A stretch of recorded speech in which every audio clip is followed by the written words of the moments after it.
Chapter 21. A Seed of Love. At the start of 1981, 63-year-old Julia Mavimbela ran a community garden near her home in Soweto, a black township of over 1 million people on the west side of Johannesburg, South Africa. Julia, a former elementary school principal, had started the garden a few years earlier to help the young people of the township as they grew to adulthood under apartheid, South Africa's official policy of racial segregation. As a black woman herself, she knew how difficult it was to live under this system. The laws demeaned black people and treated them as lesser citizens.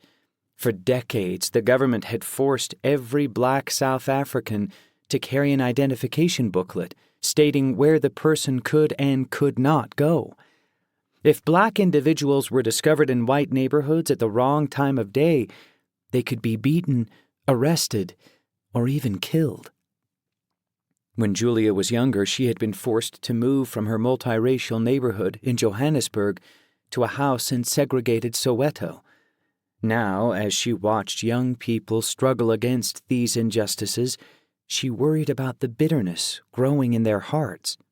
With her garden, she hoped to teach them how to move beyond their anger before it destroyed them and their loved ones.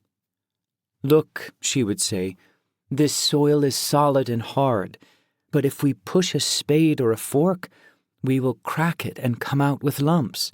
Then if we break those lumps and throw in a seed, the seed grows." She wanted the young people to carry the message of the hard earth in their hearts. "Let us dig the soil of bitterness, throw in a seed of love, and see what fruits it can give us," she would tell them. "Love will not come without forgiving others." This was a lesson Julia was still learning. Decades earlier, her husband John had been killed in a head-on collision with a white driver. When Julia went to the police station to claim his belongings, she found that the money he'd had with him at the time had been stolen after the crash. And although she believed John was not at fault in the accident, an all-white court had blamed him for it. John's death had left Julia to raise their children alone, and she had struggled to support them. Yet when times got difficult, she had felt the presence of Jesus Christ near her, giving her comfort and reassurance. Now, more than a quarter-century after John's death, Julia knew forgiveness was vital to healing her pain. But she still struggled to forgive those who marred John's good name and stole from her and her family. One day, in June 1981, Julia was invited to help clean out a youth facility and library that had been looted and set on fire in recent riots over apartheid. When she arrived there, Julia was surprised to see 2 young men clearing out the debris with shovels. The men were white, a shocking sight in Soweto. With big smiles, the young men told Julia they were American missionaries who had come to help. They knew a little bit about gardening and talked with Julia about her community garden. They also asked if they could visit her. Julia was not eager to meet with them. By inviting 2 white men to her house, she risked violent retribution against her and her family. Would her neighbors think she was collaborating with the police or the apartheid government? She started to make an excuse, but then she felt a thump in her chest and knew she had to let them visit. She told them to come in 3 days. The men arrived right on schedule, dressed in white shirts and wearing name tags. They introduced themselves as missionaries from the Church of Jesus Christ of Latter-day Saints. She listened politely to their message, but by the second visit, she was trying to figure out how she could graciously tell them she wasn't interested. One of the missionaries then pointed to a picture of Julia and her late husband and asked, "Where is he?" "He is deceased," she explained. The missionaries told her about baptism for the dead. She was skeptical. Over the years, she had attended many churches. Never once had she heard anyone say the dead could be baptized. A missionary opened the New Testament and asked her to read 1 Corinthians chapter 15, verse 29. Else what shall they do which are baptized for the dead, if the dead rise not at all? Why are they then baptized for the dead? The verse captivated her. She started listening to the missionaries with an open heart. As they taught her about eternal families, she learned that baptisms and other ordinances could be performed for the deceased by their loved ones in temples. She could also be reunited with those she had lost, including John, in the next life. When she began reading the Book of Mormon, her life began to change. For the first time, she realized that all people were one family. The restored gospel of Jesus Christ gave her hope that she could finally forgive those who had hurt her and her children. 6 months after meeting the missionaries, Julia was baptized. A month later, she was invited to speak in stake conference. Under government apartheid, the church had made no attempt to proselytize among black people in South Africa. But apartheid had begun unraveling by the early 1980s, making it easier for black and white members of the same religion to meet and worship together. A few months before Julia's baptism, a congregation was established for the saints from Soweto. Julia was nervous when she stood before the mostly white stake. She worried that her pain over John's death might act as a wedge between her and other church members. But her heart was full of prayer, and the Lord prompted her to share her story. She spoke about her husband's death, the cruel treatment she received from the police, and the bitterness she had carried for so long. I have finally found the church that can teach me to truly forgive, she testified. Like the lumps of soil in a garden, her bitterness was broken. What remained, she said, was peace and forgiveness. When government officials proposed constructing a temple in the German Democratic Republic, the First Presidency authorized Henry Burkhardt to secure a permit to build a meeting house with a special wing for administering endowments and sealings for the living, but no proxy ordinances for the dead. After fasting and prayer, Henry and his counselors in the Dresden Mission Presidency proposed constructing the building in Karl-Marx-Stadt. The city had a large number of saints, and they needed a new meeting house. Local officials refused to issue a permit to the church, however, reasoning that the city did not need more churches. They instead proposed Freiburg, a university town nearby. "Impossible," Henry told them. "We want to have Karl-Marx-Stadt." The matter seemed settled in the mission presidency's minds, but as they fasted and prayed, Henry and his counselors began to seriously consider building in Freiburg. The town was home to a small branch of saints and close to branches in Dresden and other cities and towns in the region. The more Henry and his counselors pondered the matter, the more convinced they became. Yes, they said to themselves, the Freiburg option is in fact not that bad. Civic leaders in Freiburg seemed eager for the church to construct a building like the Swiss Temple in their town. Across the GDR, the government was seeking to strengthen relationships with people of faith who respected state authority.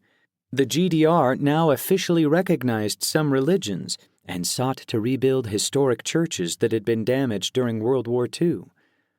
Since the saints in Freiburg already had a suitable meeting house, Henry had a strong impression that the church should set aside its plan to construct a hybrid building and build instead a standard temple that included a baptismal font and allowed for other proxy ordinance work.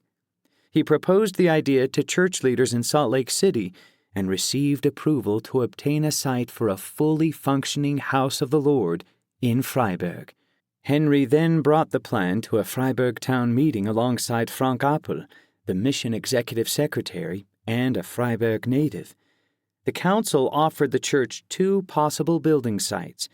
The first lot was in the center of town, but it was small and below the level of the road, making it hard for passers-by to see it.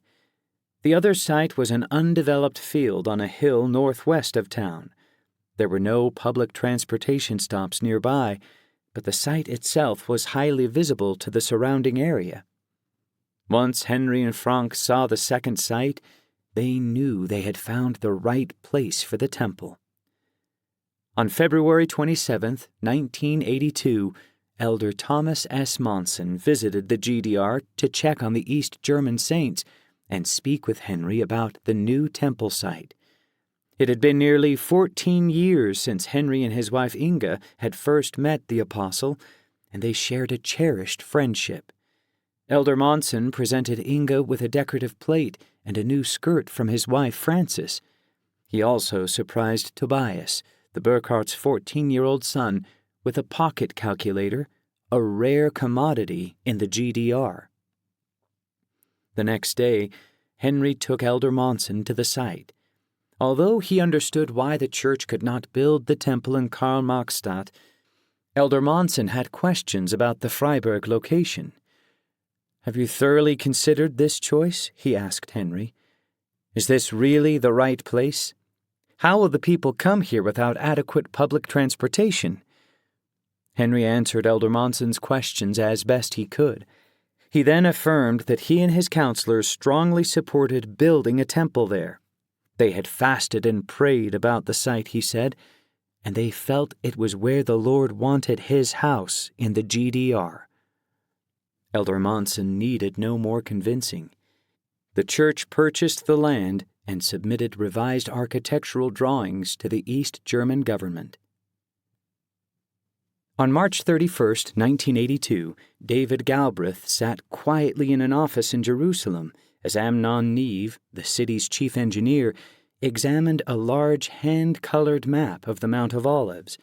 A half-dozen other city planners stood in the room with them. David had been anticipating a meeting with Amnon for months. The church was ready to move forward with its plans to build a Jerusalem center for BYU study abroad students and local saints. Once established, the center would give the church an official presence in the Holy Land. It would be a place of learning, understanding, and peace, where church members could come to walk where Jesus walked, learn more about the ancient roots of their faith, and gain an appreciation for the cultures and beliefs of the people living in the Middle East. Church leaders, including David, wanted to build the center on the spot President Kimball had admired during his 1979 visit to the city. But the site was near Mount Scopus, the highest point on the Mount of Olives, and a government-designated green zone cut through part of it, making it virtually off-limits for construction. Other developers had attempted to overturn the zoning without success. If the church hoped to build there, Amnon would need to adjust the green zone's boundary. Mayor Teddy Kolek supported the church's desire to build a center in the city. He believed the church's friendship with Muslims and Jews would help both groups better understand one another and live in peace. Still, he agreed that the Mount Scopus property would be impossible to acquire. At his urging, David had looked at other possible sites, and whenever he found a promising location, he reached out to church headquarters. Yet none of these sites received approval, and President N. Eldon Tanner had advised him to focus on Mount Scopus. One day, Mayor Kolek had encouraged Amnon to set up a meeting with David and listen to what he had to say. David Resnick, the local architect the church had hired to design the BYU Jerusalem Center, was also invited. Resnick showed Amnon some of his plans for the school and pointed out its proximity to the Hebrew University of Jerusalem, which he and Amnon had helped design years before. Amnon continued to study the map for several minutes, his silence matched by the silence from all in the room. "Bring me a felt pen," he said suddenly. Nobody in the room had a pen, so someone scrambled and found one for him. He then stretched his arm out and began to draw on the map.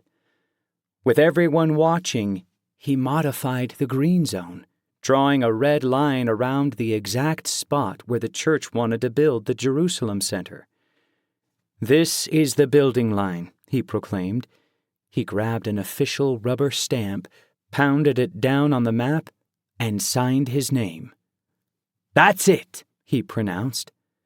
Everyone nodded in agreement. David was dumbfounded. The church had just received approval for something everyone thought was impossible.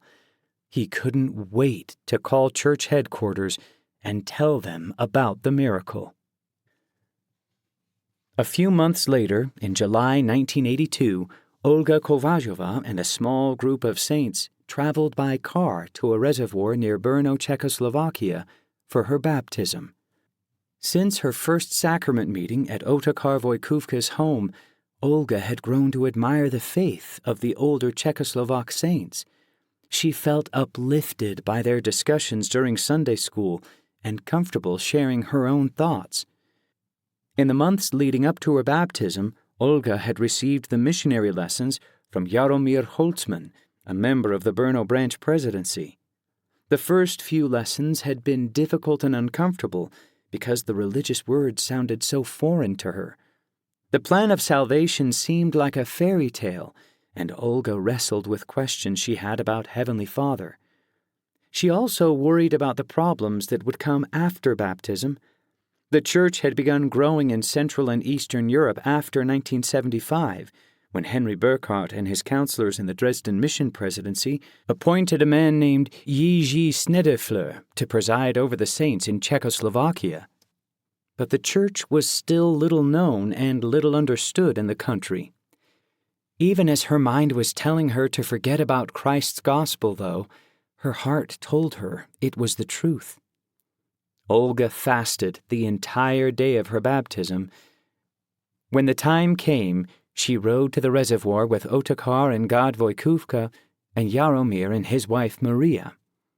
The group gathered by the water and said a prayer.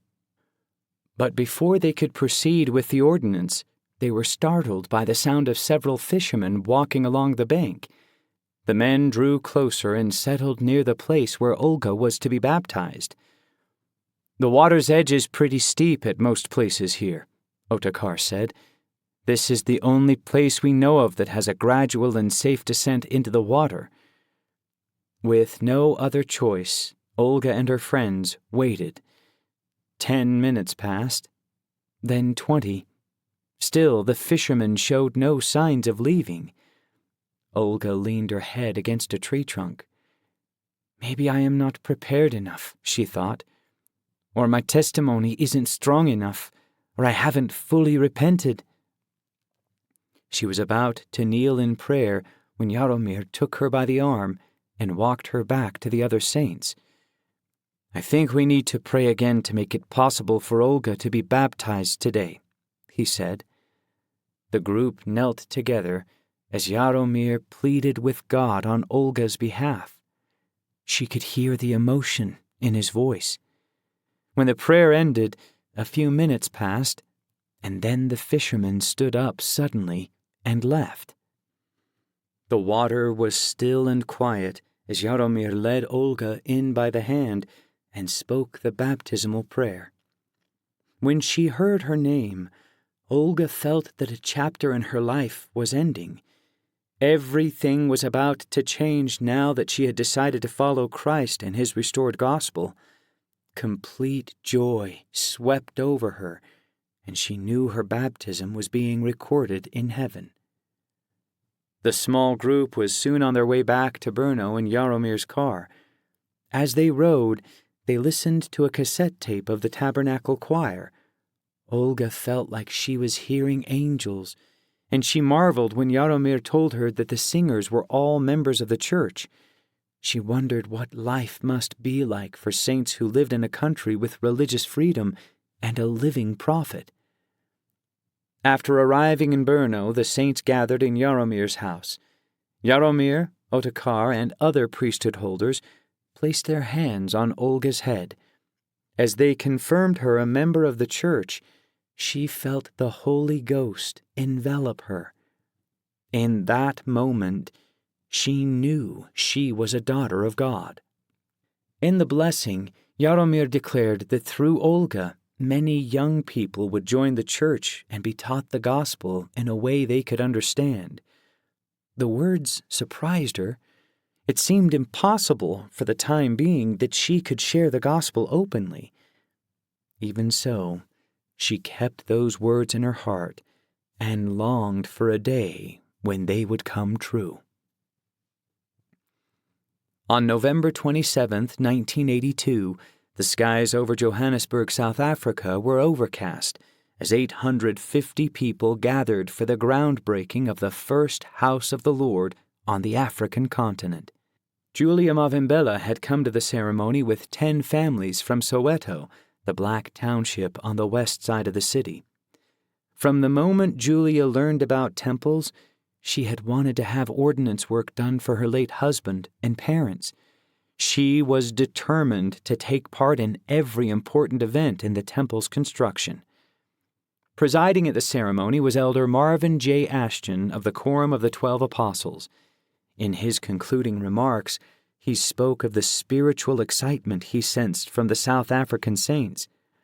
Once the house of the Lord was completed, saints who had once needed to travel thousands of miles to temples in the United States, Switzerland, the United Kingdom, or Brazil could now look forward to having their own temple nearby. After Elder Ashton spoke, he and other church leaders ceremonially broke the ground with spades. Other saints then pressed forward, eager to participate. Not wanting to push through the crowd, Julia and the other saints from Soweto backed away. Some of the leaders saw them and invited them to step forward, pick up a spade, and break the ground as well. Julia was sure the Spirit had a hand in calling them to the front. Over the next months, Julia found joy in serving in the Relief Society. Many people in her branch were recent converts, and experienced church members from other wards in the stake mentored them until they were ready to lead the branch themselves. The Relief Society president, a white woman, called Julia as her first counselor. The branch was one of the first organized from a black township. It met in a ward building in a neighborhood in Johannesburg. To get there, Julia and other black saints from Soweto had to take a taxi into the city and then walk the rest of the way to the chapel. After a while, the branch began meeting in a high school in Soweto, and Julia was pleased that she could attend church closer to home. But the new meeting place presented challenges of its own. Every Sunday morning, the saints had to arrive early to sweep the floors and clean the windows and chairs to make the school suitable for sacrament meeting. And sometimes the person who scheduled the building would double book it to make more money, leaving the saints without a place to meet. Soon, the Johannesburg stake began calling more and more black saints as leaders in the township branches. In her branch, Julia was called as the new Relief Society president. She immediately felt inadequate. Although she was an experienced community leader who knew how to help and motivate people, the saints in her branch were used to church leaders being white. She could almost hear her branch members doubting her abilities and thinking, "She is black like us." Still, Julia refused to be discouraged.